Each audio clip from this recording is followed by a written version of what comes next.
Good morning. So today we are doing the Bhagavad Gita. This is chapter 8 and the verse that we are beginning is verse 16. Now in today's satsang you will find a lot of revelations which in the normal course of our life we do not actually understand. Even though you might read those things in a scripture or in a book, but it is not obvious to anybody. The reason being, we are conditioned by certain things. And the conditioning is so strong that a person is not able to get out of that conditioned mind of his. So today we will understand the deeper aspects of Krishna and what exactly he is. We are doing chapter 8 from the Srimad Bhagavad Gita. This is verse 16.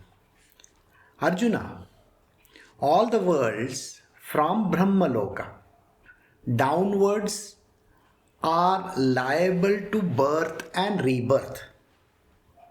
But, O son of Kunti, on attaining me, there is no rebirth.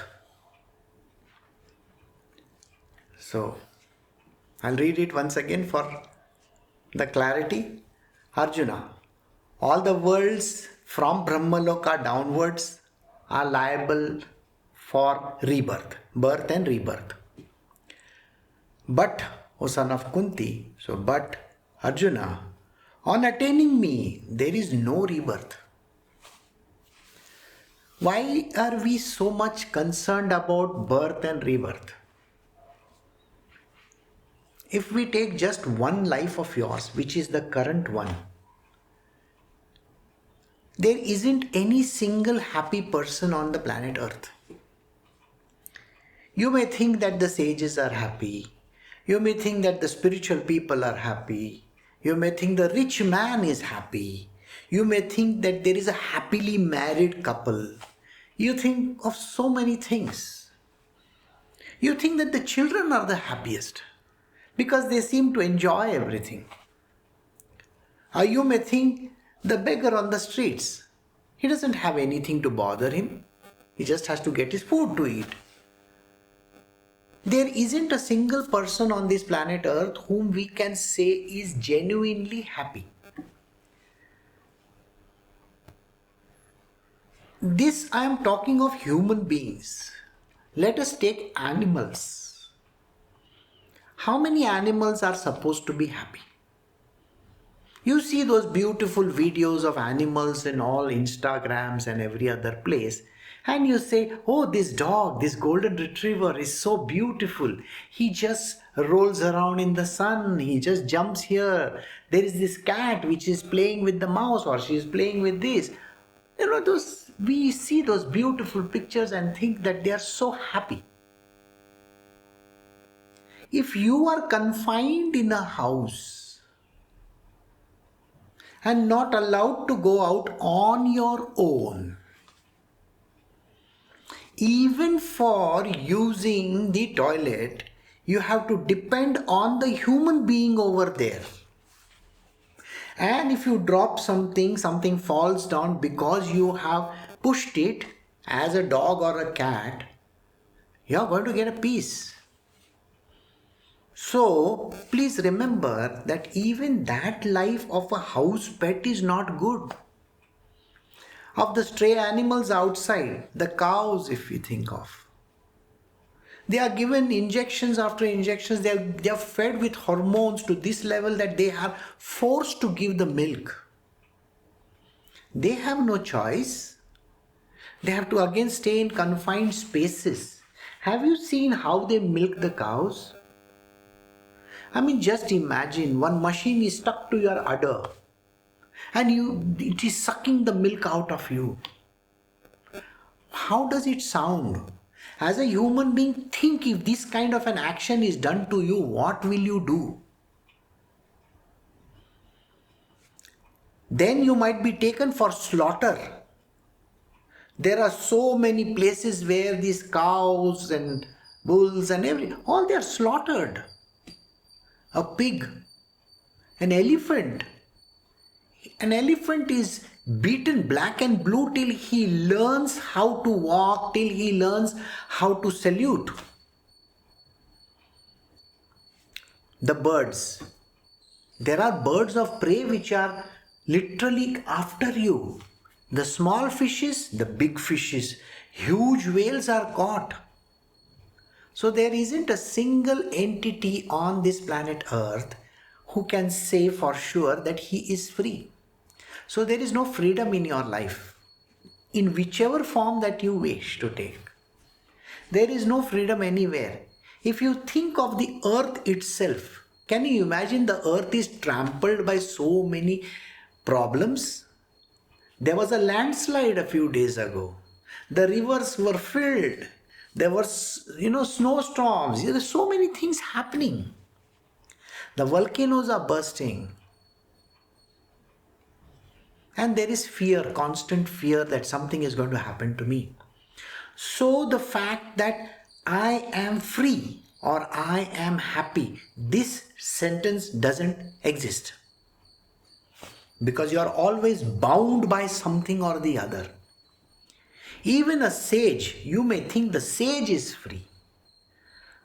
The sage is also not free. The sage is also tied up in the actions that he is supposed to take. A sage is a repository of knowledge. He's got knowledge. And he has to distribute that knowledge to everyone. He is supposed to take care of everybody's karma. You may think a guru is such a great fellow, he can perform miracles, he can do this, he can do that. You are mistaken. The guru's life is literally hell. If he initiates someone, the entire onus of that person's karma lies on him. So he has to suffer for that other person. It is not a joke to be a guru. So then whose life is free and who is having happiness in this world? That is why rebirth, birth after birth after birth, in whichever womb is not good. So here, even from the Brahmaloka downwards, what is beyond Brahmaloka? Not the other side, but this side. So Brahmaloka, if Vishnu is there, then he's got his Vaikuntha. If there is Shiva, he's got his Kailash. Indra has got his own heaven, Indralok. Gandharvas have their lokas. Kinnaras have their lokas. The animal kingdom has their lokas. Everybody has their own hotels. Okay, these are like 5-star hotels. You go to the hotels, you go to these lokas after you are dead. And then you may enjoy certain amount of time. It's like you come, if you are working in a company, you take a holiday, you take a break. And you go to some place and you go for a few days and then you come back.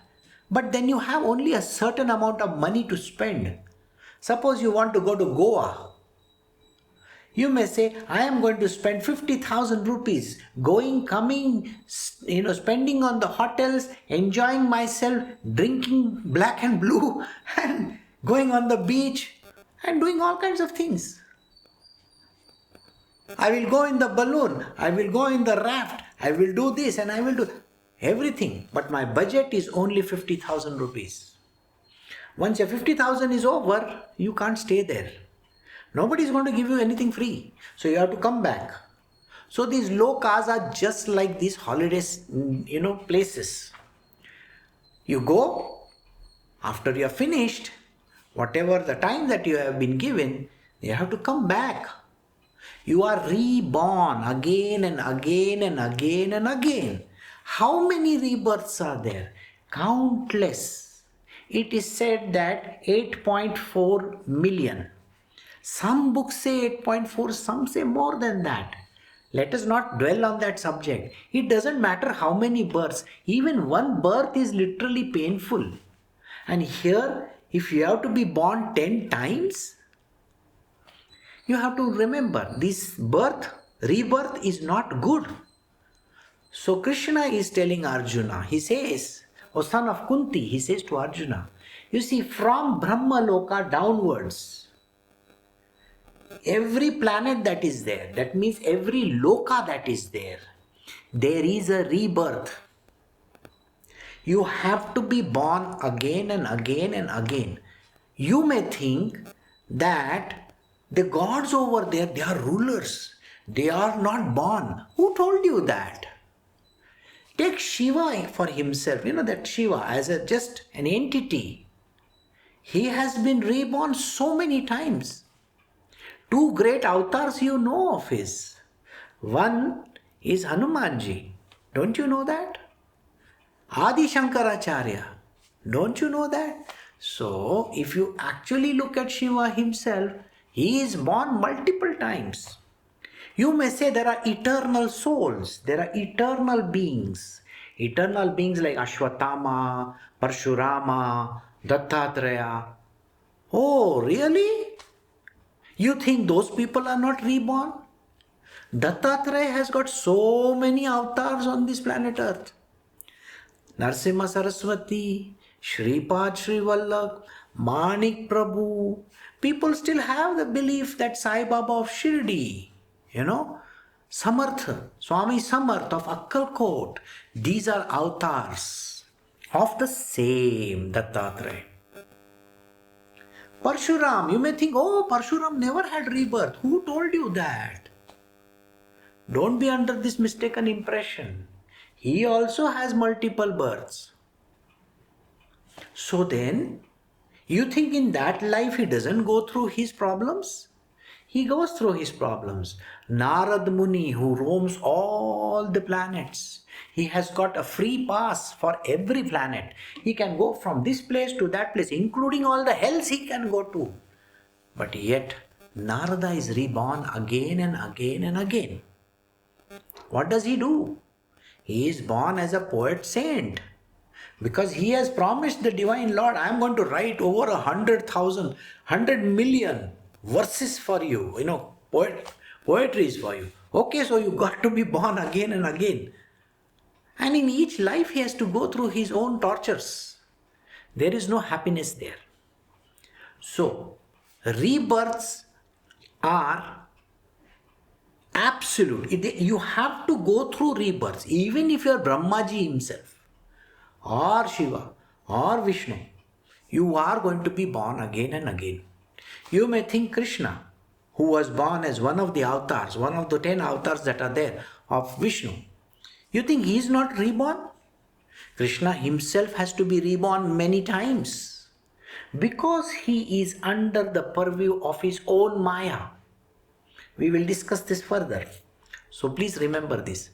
Krishna says, but there is a caveat over there. He says, you can go to any of these planets, you will be reborn. You can go to any heavens that you know of, you will be reborn. But if you come to me, if you come to Krishna, then you are not going to be reborn again. Because every other planet is under the control of time, Maya and time. But I am under nobody's control. I control time, I control Maya, I control these whole universes. I control the entire lokas. Brahmaji and everybody reports to me. So if you have merged in me, then you don't have any rebirth. Krishna says this to Arjuna in the battlefield of Kurukshetra. So we'll move to the next verse now. We are doing Srimad Bhagavad Gita, chapter 8, verse 17. Those yogis who know from realization Brahma's day as covering 1,000 Mahayugas and so his night is extending to another 1,000 Mahayugas.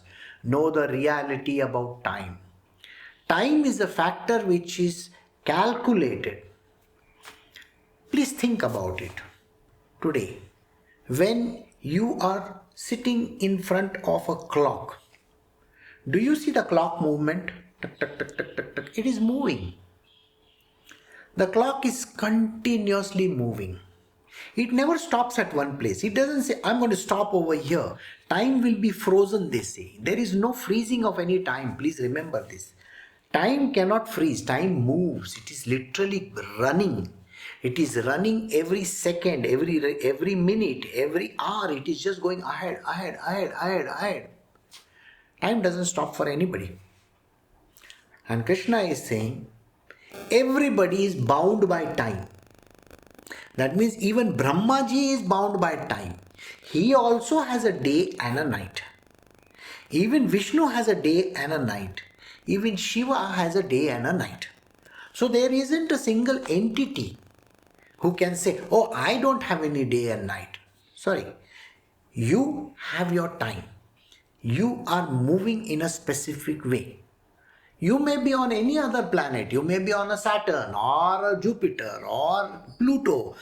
It is not a planet but exoplanet. But whatever it might be, you may be sitting on top of some other, galaxies somewhere, some planet somewhere. You think you are not bound by time? You are also bound by time. Because time travels. Time is called the fourth dimension in some cases.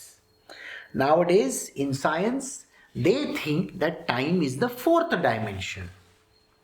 There are three dimensions which you know about.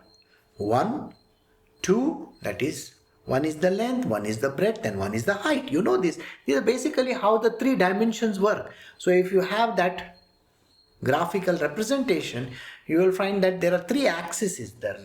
The top one, the bottom one, and the angular one, like that. So these are three dimensions, but there is a fourth dimension. So time is supposedly the fourth dimension. This is what the scientists are talking about. But time is not a dimension. Time is bound. There is a binding on time. Time has to move in a specific manner. See, we say everything is relative, right? What is relative? The distance from here to the sun, that is a relative term. So we say, I am distant from the sun by so many miles or kilometers, correct?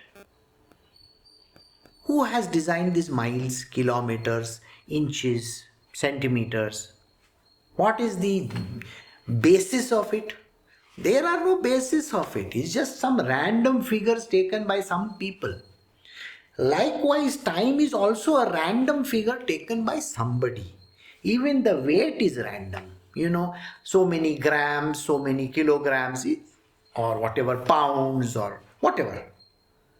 All this is random. There is no logic in it. We just take it. This is how it is.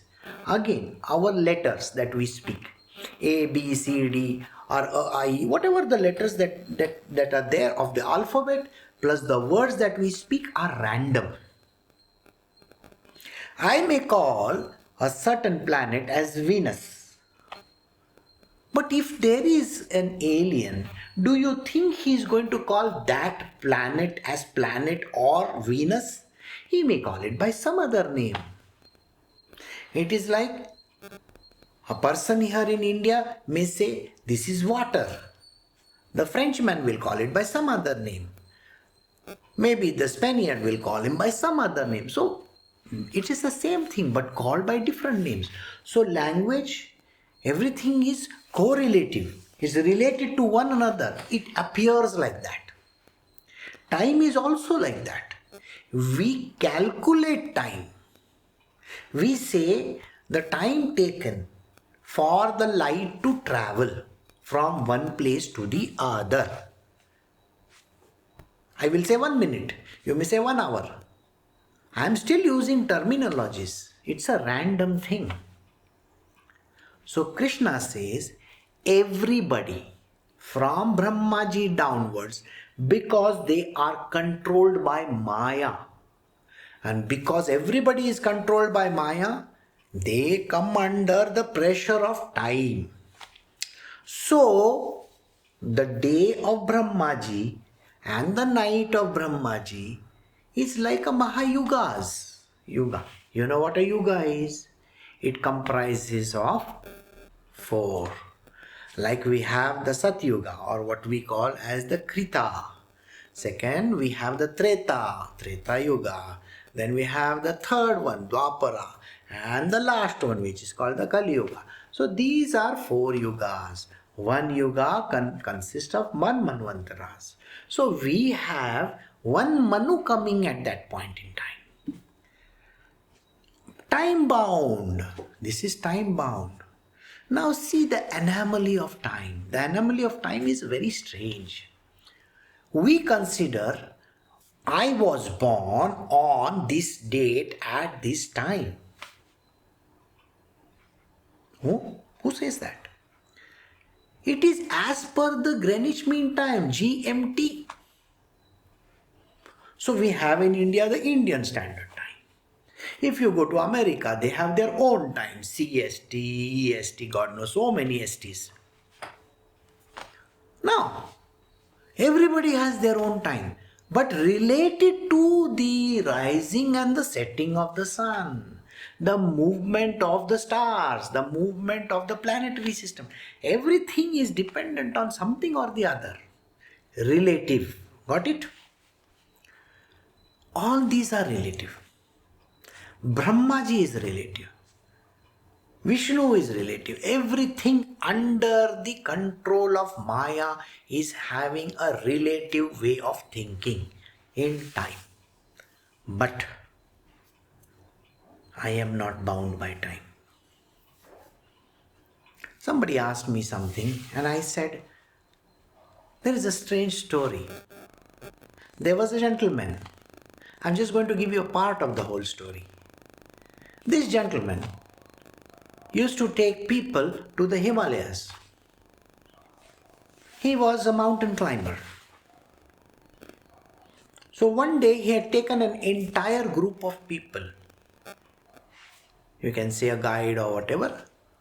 And they had taken a camp. There was a base camp somewhere. They were staying that place. Now it so happened that this man, he got up early in the morning and he stood outside after getting ready. He stood outside looking at the mountainside and saying, we have to climb this today. Suddenly he got a tap on his shoulder. He turned to see a long bearded sadhu in orange color clothes was standing over there. This man said, you have to come with me. Without any ado, this gentleman started walking with him.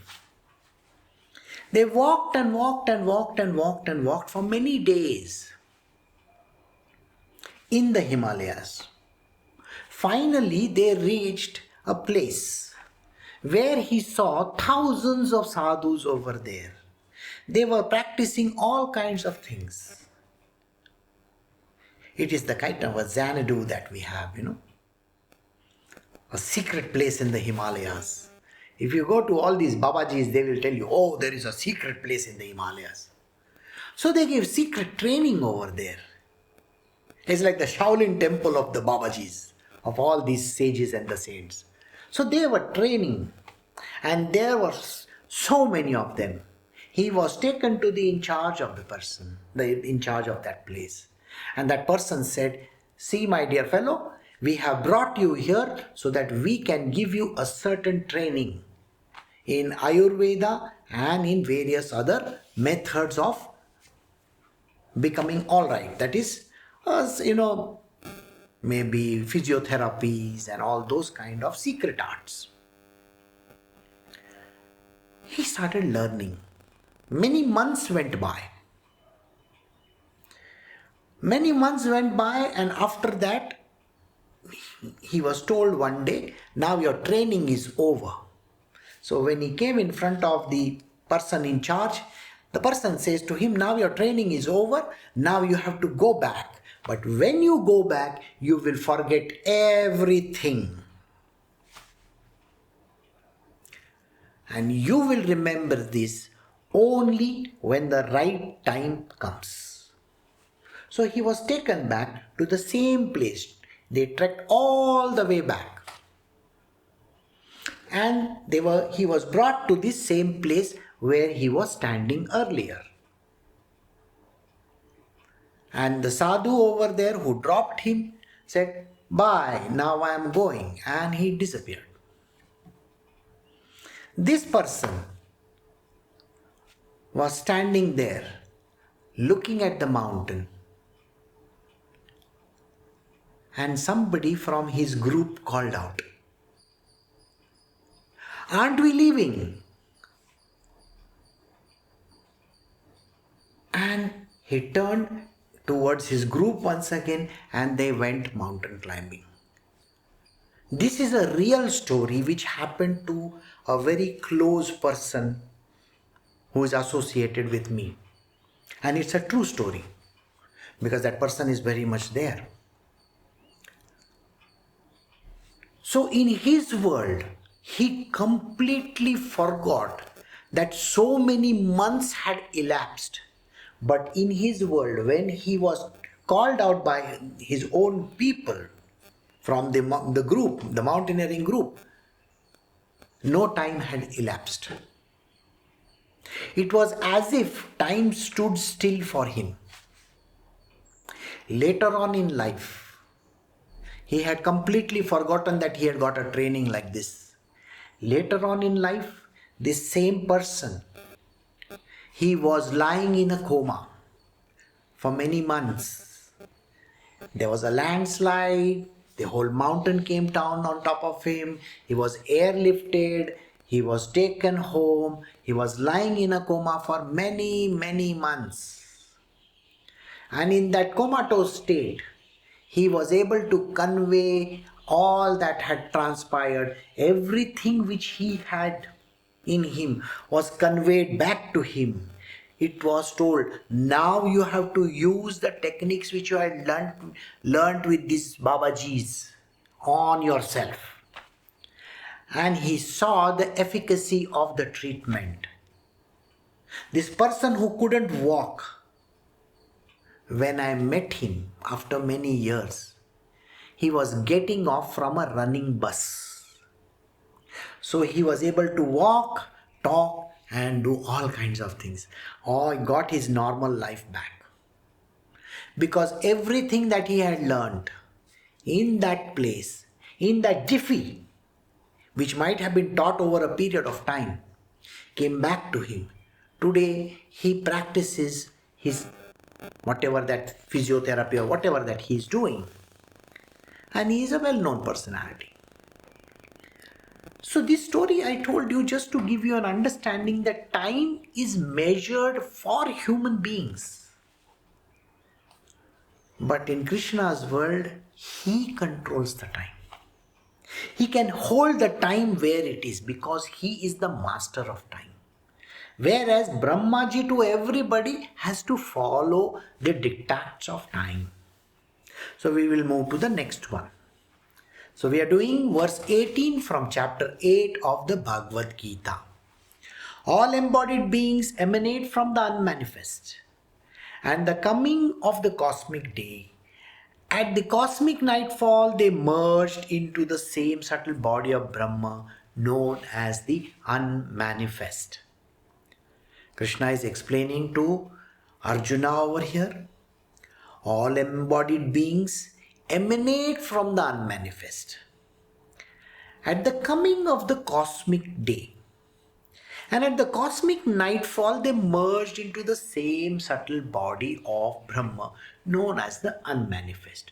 So every person comes from the unmanifest, that is person, animal, bird, this, that, whatever you want to take, including these planetary systems, all that you can understand with your little knowledge. Everything comes from this unmanifest. At the beginning of that time, remember, time is for Brahma. Brahmaji and below, everybody is bound by time. Now, when I say Brahma, it means the Brahmaji, the God, who is called the creator. Brahma means beyond the unmanifest. So here it is saying that everything comes from the unmanifest and goes back into the unmanifest. So at the beginning of time, T-I-M-E, when time starts ticking, it is at the beginning of time, everything comes from Brahma, the unmanifest, and goes back to Brahma at the end of time. So your time is up, go back. So whether it is a body, a god, Brahma, Vishnu, Mahesh, Saraswati, Parvati, you name it, all gods, every god, they all have to go back where they came from. So they don't have any life after that. Got it? So everybody who is born takes life. It could be even a stone, it could be a bird, it could be an animal, it could be a human being. Doesn't matter. It all has to go back to this same unmanifest. In the last couple of satsangs, I have explained what is manifest and what is unmanifest. Unmanifest cannot be described. There are no terminologies for describing the unmanifest. Manifest is anything that you can see, touch, feel, hear, or whatever. Or it could be in the form of a subtle one also. Subtle, like a thought is subtle. Mind is subtle. You can't see the mind, you can't see the thought, but it is there. It exists. So all that is called the manifest domain. What is unmanifest? Brahma is unmanifest. The Supreme. When we say Brahmanyani, Brahmanyani is the knower of Brahma. One who understands this term called Brahma. Unmanifest. We have to use an English terminology. It's called the unmanifest. If you understand unmanifest, everything goes back to the unmanifest at the end of these yugas. So beginning of the yuga to the end of the yugas, everything crumbles up into this unmanifest. It becomes nothing. Nothing. The Buddhist people consider it as nothing. Those who follow the Sanatana Dharma say that it goes back into the unmanifest. Whatever you wish to call it, because nobody knows. Absolutely nobody knows. And that is the reason why we just say that we go back into the unmanifest. Got it? So we will move on to the next verse. We are doing chapter 8 from the Bhagavad Gita. We are doing verse 19. Arjuna, the multitude of beings, being born again and again, is dissolved under compulsion of its nature. At the coming of the cosmic night, and rises again at the commencement of the cosmic day. Seems like a very difficult one to understand. He says, Arjuna, Krishna is telling Arjuna, Arjuna, the multitude of beings. How many beings? All kinds of beings. Birds, animals, humans, elephants, tigers, you name it, anything. Whatever. Kida, makoda, all the small worms, this, that. All this, everything put together. All these beings, they are born again and again. This is the truth. Other religions do not believe in this truth. They are also right from their perspective. We are right from our perspective. We believe in the Sanatana Dharma. We believe what is written in our scriptures is true. They believe what is written in their scriptures are true. They have their point of view. We have our point of view. What the Buddhist will say, the The terminal end is nothingness, shunya. Yes, of course, if you become a Brahmanyani, if you become a Brahma, then you become nothing. There is nothing to look at. There is no place to go, there is no place to come back to. So you are not reborn again and again. Got it? They are right. Now let us look at all the Christians and other religions that follow this. They say that you have only one life, which is perfect. Because this body cannot be coming again and again. The body, they are talking about the body. This body is of a human being. You cannot come back as a human being again in the next or the next life, unless and until you have done something really fantastic. You are on the sattva and then you can come back. But most of the multitude, the whole thing, they cannot come back because you have performed certain karmas. And these karmas are there for you to come back to. Now, whatever karma that you have performed, that karma is anyway going to be repaid. So you have to come back. Right? But as per the way in those people, the Christians and all think, the same body is not going to come back to you. So you are not going to be born as a human being. They do not consider other kinds of birth. We have to consider other kinds of birth. So their point of view is from their point of view. Our point of view is from our point of view. So in our case, we are very clear. Krishna has told us, there are multitude of beings born again and again. We are going to be born again and again and again and again. Multiple rebirths. Is dissolved under the compulsion of its nature. Dissolved under the compulsion of its nature. What nature is this? The nature. Nature. We have our great nature, Mother Nature also. Mother Nature has given characteristics. You have a certain characteristic. The compulsion of your nature. Your nature is Mother Nature's nature also. What is the nature? Whatever the nature that you have, depending on that, you will have your rebirths. Today, when you are listening to my satsang, you may start dilly-dallying and say, I will do this tomorrow, day after tomorrow, after 1 year, after 2 years, after 3 years. People have a grand plan. They think, I will keep some money in the bank. I will build a house. I will have children. I will get married. I will have a retired life. I will enjoy my retired life. I will go on a cruise.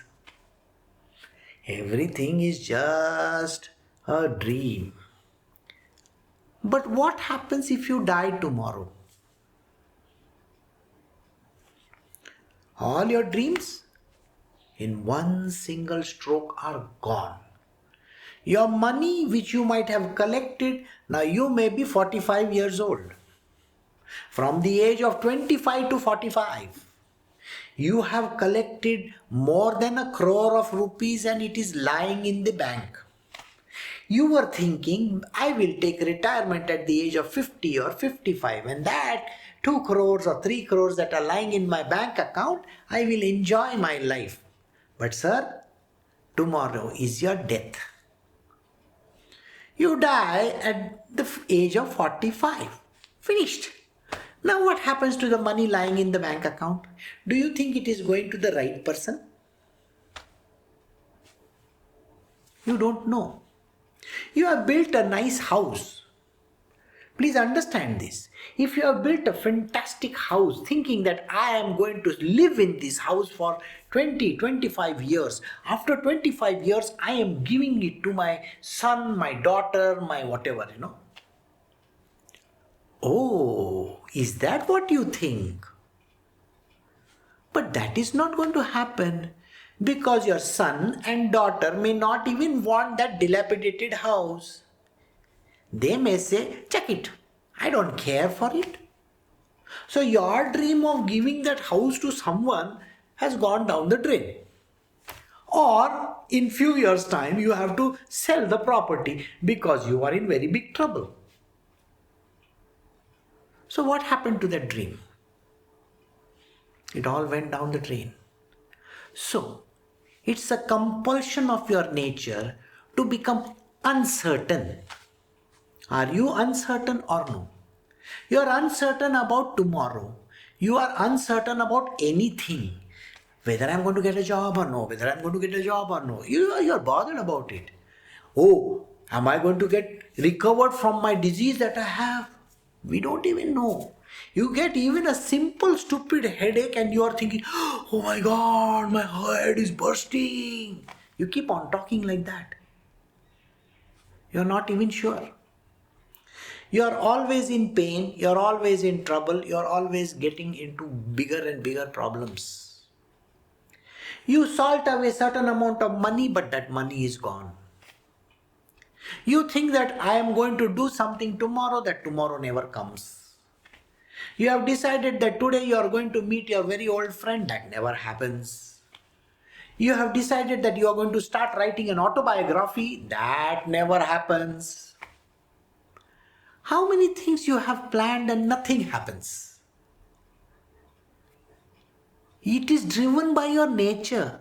You are the lazy bone. You are that person who dreams. You dreamt about a fantastic future. Everybody dreams. Even the dog is dreaming that he is enjoying a big bone. You see? Even the dog dreams. What is the difference between you and that dog?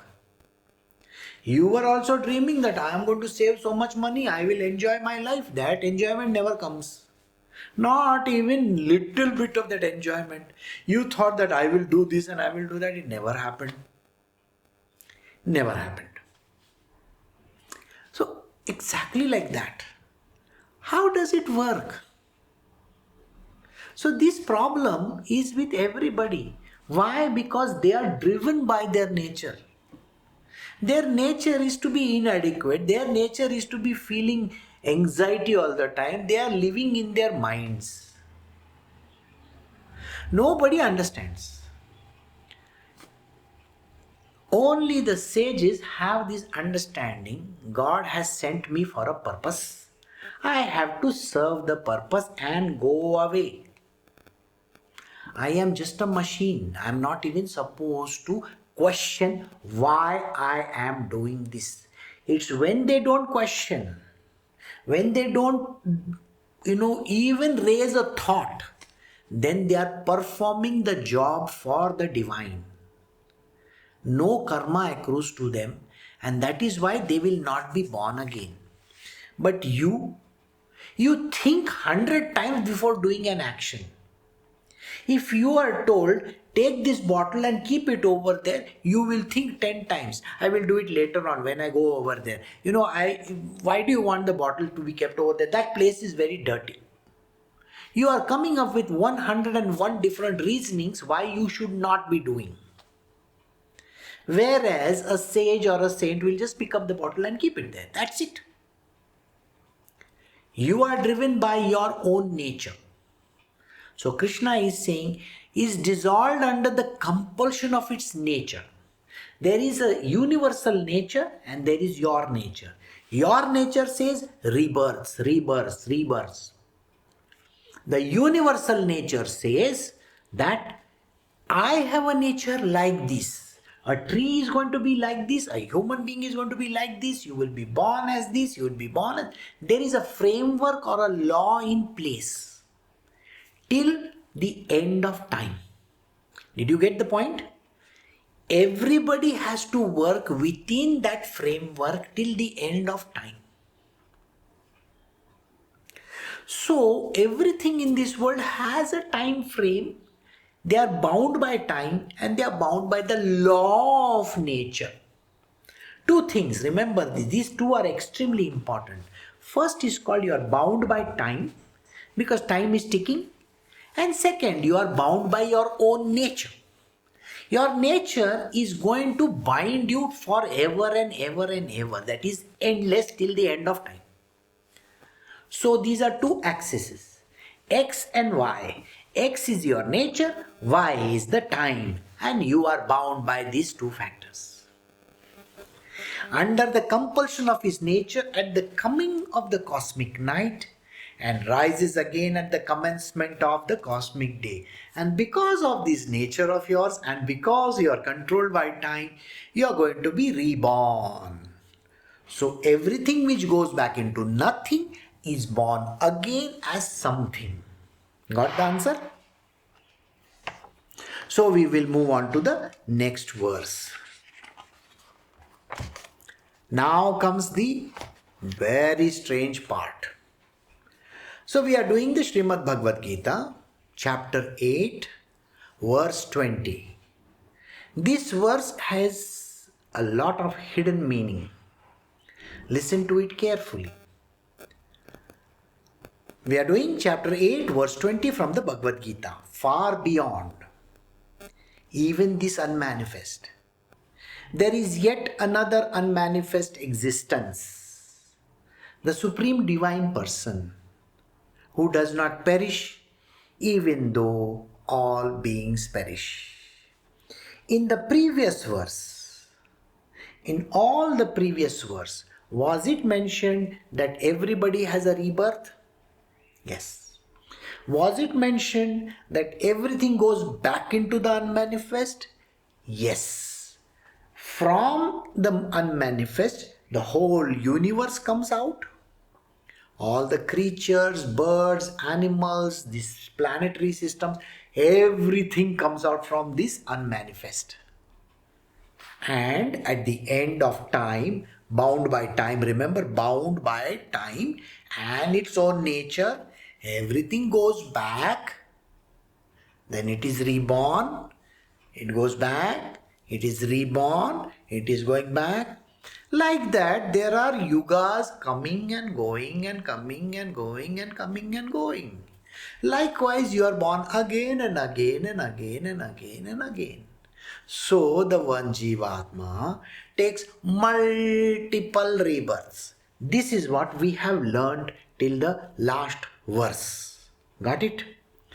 In this verse, a strange twist has been given by Sri Krishna. Far beyond this unmanifest. This is the unmanifest. On this side is the unmanifest. Far beyond the unmanifest. Matlab beyond. Usse aage. Piche nahi. This side is all the rebirths. This side, there is something very strange. Far beyond the unmanifest, there is yet another unmanifest existence. There is yet another unmanifest existence. When people ask me this question, how can that be? Well, the answer to your question is very simple.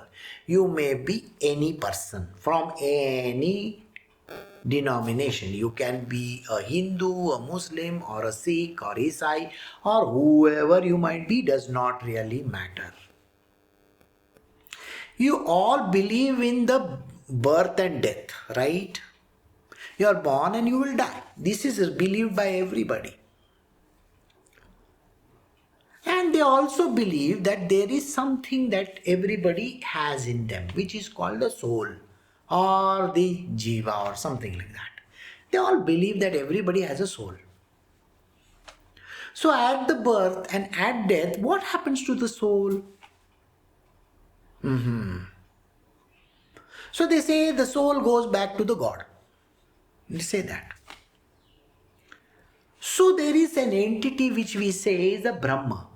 It's like the garage. You understand the garage? The garage where you park your cars. And when you want the car, you take it out. And there are so many, cars over there. For whatever purpose that you want, you take out the car meant for that purpose. It's a vehicle. So this body is a vehicle. This vehicle serves a purpose. So in that garage, there is a car, a Ferrari, a Tesla, an auto rickshaw, okay, a cycle, a scooter. You got what I'm saying? There is an aircraft, there is a rocket. It is a garage for transportation. Got the answer? I have a whole load of garage for transportation. Now, if I want to go just 300 or 400 meters down, what will I do? Do you think I will go to the garage? I may just walk down. But I am told that you have to use a vehicle. I may use a cycle, or I may use my skateboard, or I may use just a skate. I can use whatever I want to. Isn't it? I can use that thing which is suitable for me. But if I have to go about 5 kilometers down, I can take a two-wheeler, I can take a cycle, right? If I want to go out, I can take a three-wheeler. If I want to go still further, I will take a car. If I want to go faster, I may take a Ferrari. If I want to go a very long distance, I may take a train.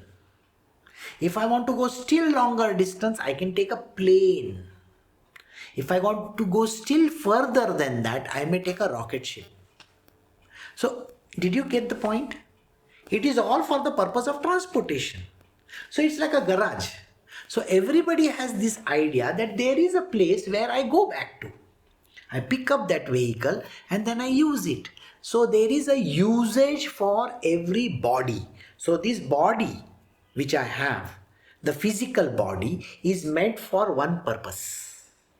Like the car is meant for a purpose, a rocket ship is meant for a purpose, a train is meant for a purpose, an auto rickshaw is meant for a purpose, a two-wheeler is meant for a purpose, a cycle is meant for a purpose. Exactly the way our bodies are given. They are purpose driven. We have a purpose, so that body is given. So now, once the purpose is over, every religion will tell you your body will die. It may be a body of any kind. Body is a vehicle, correct? So the vehicle will die. Once it is dead, you, the one who is the driver, one who had driven any of these vehicles, that driver, which we call as the soul which drives this body, will have to go back to the house where it came from. Now, when you go back to the house, you will come back again when you need a vehicle. So this kind of a life happens. So the house which everybody goes to is called the Brahma. From there we come, use the vehicle, whatever is provided to us, then return it back to the pavilion, wherever that garage is, you return it back, and then you go back to your house. This house is the Brahma. This garage is the place where you use the vehicles. You get a certain body, B-O-D-Y. It can be whatever. It can be a human body, it can be a bird, it can be an animal, it can be whatever. So this is the clarity which you should have. So every time when you come and go, you are coming and going back to the same place. A time comes when everything collapses, the whole thing. The garage collapses as well as the house collapses and everything disappears. When everything disappears, we say everything became unmanifest. Everything became unmanifest. Then it reappears again in a different format. Not the same format as before, but slightly different format. It comes back again. So at the beginning and the end, there is the life. Then everything goes back into the unmanifest. Then again it re-begins. That is again manifest. So all this manifest and unmanifest happens. So Krishna says there is an unmanifest, one place. So everything is driven by birth and death. Everything. All the gods also. That is Brahma, Vishnu, Mahesh, you name them. Brahma's wife Saraswati, then we have Lakshmi, then we have Parvati, we have Ganesha, we have Kartik Swami, we have every god. Everybody is born and they all go back into this Brahma. Because this is unreal world, driven by Maya alone. So everything comes and goes back. But beyond this place, where nothing comes and goes back, there is another unmanifest. So there is Brahma, which is called the unmanifest. Beyond this, there is another unmanifest. And that unmanifest exists. So like I was telling you, every religion believes that there is a super God, there is a supreme God who has created this unmanifest also. Naturally, there has to be a super God, isn't it? So this super God has created in this unmanifest, this garage and this house. Who has created it? And he cannot be bound by any law and he cannot die also. This is also understood, isn't it? If he dies, then who is going to create anything? That means he is an eternal Lord. He is the God or God of all the gods and everything. He is the super God. He is the supreme divine. He is the absolute who never dies. So, beyond this unmanifest, there has to be another unmanifest. So even beyond this unmanifest, say far beyond even this unmanifest, there is another unmanifest existence. There has to be an unmanifest existence. Has to be. And that is a supreme divine person. Got it? That is a supreme divine person who does not perish even though all beings perish.